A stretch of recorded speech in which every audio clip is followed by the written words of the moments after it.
ஜனநாயகன் பட வழக்கு ஜனவரி 15ஆம் தேதியன்று விசாரணைக்கு வருவதாக அறிவிக்கப்பட்டுள்ளது. கூடுதல் விவரங்களோடு இணைகிறார் சிறப்பு செய்தியாளர் ராமகிருஷ்ணன். ராமகிருஷ்ணன், வணக்கம். விவரங்கள். அதாவது விஜய் நடிப்பில் பொங்கலுக்கு வெளியாக இருந்த ஜனநாயகன் திரைப்படம் வெளியிடப்படாத ஒரு சூழ்நிலையில் உச்சநீதிமன்றத்தில் தொடரப்பட்டிருக்கின்ற அந்த மேல்முறையீடு வழக்கு என்பது ஜனவரி மாதம் 15ஆம் தேதி, அதாவது பொங்கல் என்று விசாரணைக்கு உச்சநீதிமன்றத்தில் வர இருக்கிறது. அன்றைய தினம் நீதிபதிகள் இது தொடர்பான வழக்கை விசாரிப்பார்கள். விசாரித்து அன்றைய தினமே திரைப்பட சான்றிதழ் வழங்குவதற்கு உத்தரவு பிறப்பிப்பார்களா அல்லது தடை விதிப்பார்களா என்பது தெரியவில்லை. ஏற்கனவே இந்த படத்தை பொறுத்தவரையில் பொங்கலுக்கு முன்னடியா 9ஆம் தேதி வெளியிடப்படும் என்று தெரிவிக்கப்பட்டிருந்தது. ஆனால் சென்னை உயர்நீதிமன்றத்தில் வழக்கு தொடரப்பட்டிருந்த அந்த சூழ்நிலையில் தனி நீதிபதி அந்த தணிக்கை சான்றிதழ் வழங்க வேண்டும் என்று உத்தரவு பிறப்பித்திருந்தாலும் 2 நீதிபதிகள் அமர்வு அதற்கு தடை விதித்திருந்தது. அதை எதிர்த்துதான் உச்ச நீதிமன்றத்தில் மேல்முறையீடு செய்யப்பட்டது.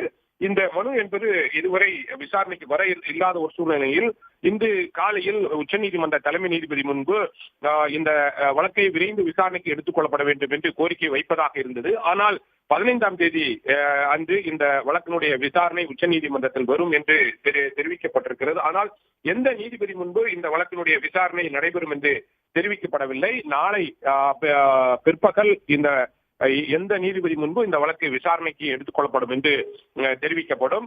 அந்த அடிப்படையில் அந்த நீதிபதி தலைமையிலான அமர்வு இந்த வழக்கினுடைய விசாரணையை நடத்துவார்கள். இரு தரப்பினரிடமும் இந்த வழக்கு தொடர்பாக கருத்துக்கள் கேட்கப்படும். ஏனென்றால் கேவியட் மனு என்பது தாக்கல் செய்யப்பட்டிருக்கிறது. எனவே இரு தரப்பினரிடமும் இந்த வழக்கினுடைய விசாரணையை நடத்திய பிறகுதான் உச்ச நீதிமன்ற நீதிபதி இந்த ஜனநாயகன் படம் தொடர்பான முடிவை அறிவிப்பார்கள். ஒரே நாளில் இந்த விசாரணை முடிவடைந்து ஒரு தீர்ப்பு வருமா என்பது அன்றைய தினம் மட்டும்தான் தெரியும். எனவே தற்போதைய சூழ்நிலையில் பொங்கல் அன்று இந்த வழக்கினுடைய விசாரணை நடைபெற இருப்பதால் பல்வேறு கேள்விகளை எழுப்பியிருக்கிறது. இந்த திரைப்படம் உச்சநீதிமன்றம் தணிக்கை சான்றிதழ் வழங்குவதற்கு உத்தரவு பிறப்பிக்குமா அல்லது தணிக்கை சான்றிதழ் வழங்குவதற்கு சென்னை உயர்நீதிமன்ற 2 நீதிபதிகள் பிறப்பித்த அந்த தடை தொடருமா, இந்த படம் விரைவில் வெளியிடப்படுமா என்பது அன்றைய தினம் தான் தெரிய வரும்.